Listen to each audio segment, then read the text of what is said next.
I interpreted the story in the following way. It made me think back to when I was a college student, and I had a beautiful girlfriend. She was a 6'2" runway model, and I was sure I was in love. In reality, she just had me wrapped around her little finger. Going to parties and bars with a woman like that was incredibly difficult. Men came from every direction. Once at a Billy Idol concert, the rebel rocker himself selected her out of the thousands present, plucked her up onto stage with him, and I didn't see her until 4.5 hours after the show. Car rides home on evenings like this, I would be in a sullen mood, whereas she would have been completely brightened by the attention she received by men such as Billy Idol. And then at home, she could completely diffuse me by tumbling in my lap, tickling me, and insisting, "Nothing happened, you're not mad." Well, after we graduated, she decided she wanted to travel the world, teaching English for a volunteer organization. So naturally, I signed up too. And whereas she received a glamorous post in the cosmopolitan city of Jakarta, I can't even show you on a map where they posted me. Somewhere deep in the jungles of Sumatra, where I would be teaching English to a recently settled nomadic forest group. After I said goodbye to her in Jakarta, I made the 3-day journey out to that village in the middle of the jungle. And when I got there, it appeared to be completely abandoned, all except for a single, stooped, very old man who turned out to be completely illiterate. "Hello, I love you," he said in English, which is really weird. I mean, how does a unit of English comprised of 4 words jammed together make it deep into the rainforests of Sumatra? "Hello," I corrected him, "just hello." Turned out this was the only English he spoke. "Hello, I love you," he repeated. "Right, whatever. Where are all the people?" I asked. And then he said something in Indonesian I will never forget. "Mereka lagi di hutan berburu monyet." They, again, the forest, to hunt the monkey. "When will they be coming back?" I asked. He thought. "Maybe tomorrow," he said. This maybe tomorrow turned into 2.5 months, and still the only one I ever saw in that village was this old man. I didn't care. I hadn't gone there to teach English.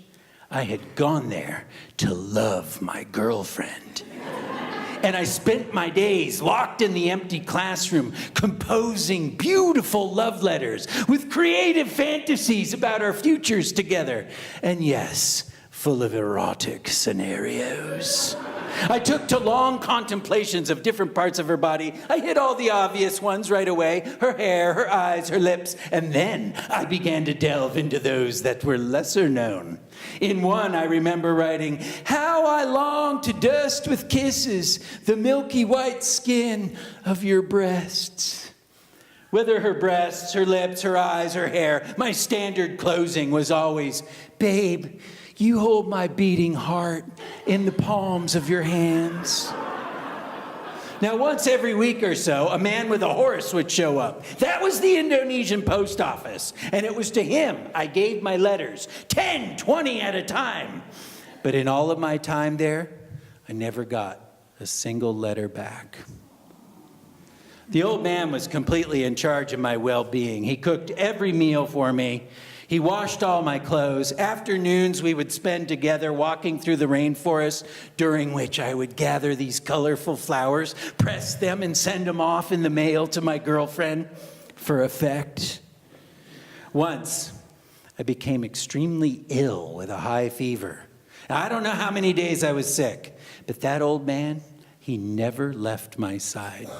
He tended to me, he nursed me back to health, and when I was strong again, that was when I made the decision I had to leave. I packed my bags and I went to him and I said, look, I'm lonely and I think I'm kind of depressed. And there are no students in this village. And there seems to be something wrong with the Indonesian post office because I really should be receiving some letters at this point. And then I turned to go find her in Jakarta. Hello, I love you, he said. And I turned back. Hello, I love you, I said. And by that, I meant goodbye.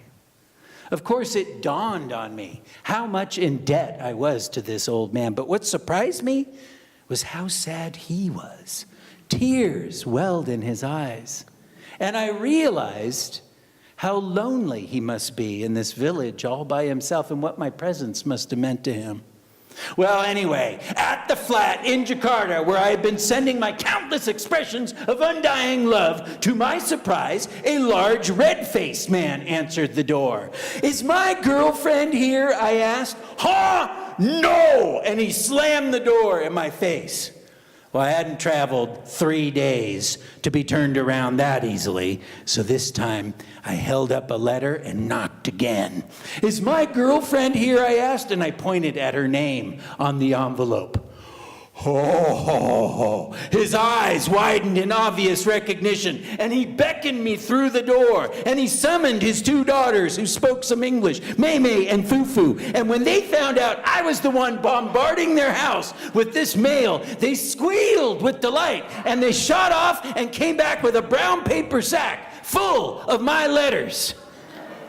In a feat of optimism, I kept hoping that they would produce my girlfriend, that somehow she was living there with this family.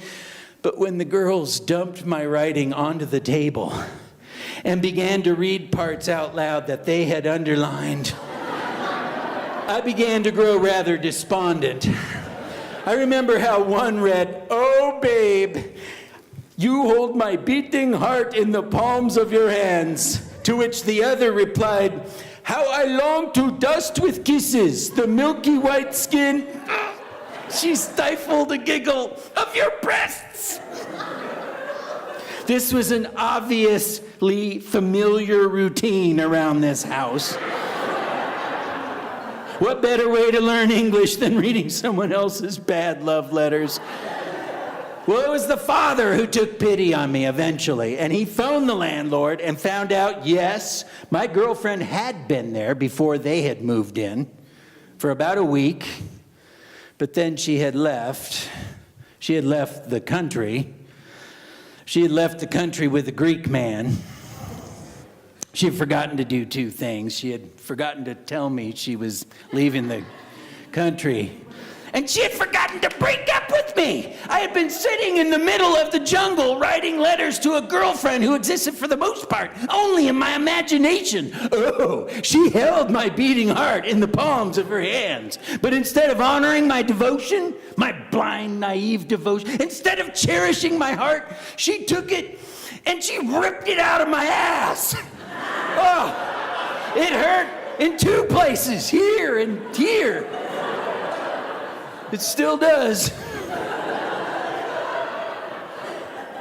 And when I left that flat, holding my heart and holding my ass and holding the sack of open letters, I had a decision to make. And I think it was because of her disloyalty that I decided I would go and honor the contract I had signed for that position in the jungle. I think it was because of her disloyalty I decided I would be loyal. And the only person in the world in that particular moment I had to be loyal to was that old man in the jungle. And it was to him that I returned. And for the next 3 months, I spent every day with him. Oh, I still went into the empty classroom. But instead of writing letters to a non-existent girlfriend, I began to imagine what it'd be like to be a teacher. And I began to write out some lesson plans. I still walked in the woods with him every day. And he still brought me colorful wildflowers. But instead of sending them off in the mail, I gave them names, and I put them in chairs, and they became my imaginary students.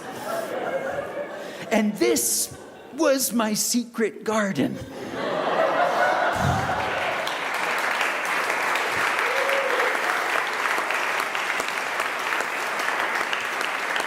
You do strange things in the jungle when you're by yourself. And then one day, the man with a horse arrived, and there was a letter for me, based on a report I had sent in at some point that there weren't students. They were closing this post in the jungle permanently and transferring me to a teaching position on the island of Bali. And so, for a second time, I had to say goodbye to that old man. Well, I never heard from that girlfriend, the 6'2" runway model.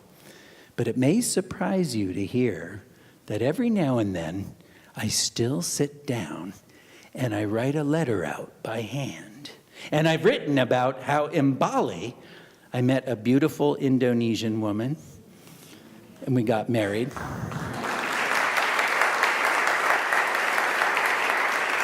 And I've also written about how when we returned to the United States, I ultimately ended up becoming a teacher. And those flowers that I had placed in those empty chairs in that classroom in the middle of the jungle have actually transformed and become real students, some of whom are your children, some of whom are here in this audience. And I continue to feel like my classroom is my secret garden. Those letters are sent across the Pacific Ocean where I imagine they're still picked up by a man with a horse and carried deep into the jungles to a village where once, at least a long time ago, there lived an old man. I've never gotten a response. I don't know if he's still in that village. I don't even know if he's still alive.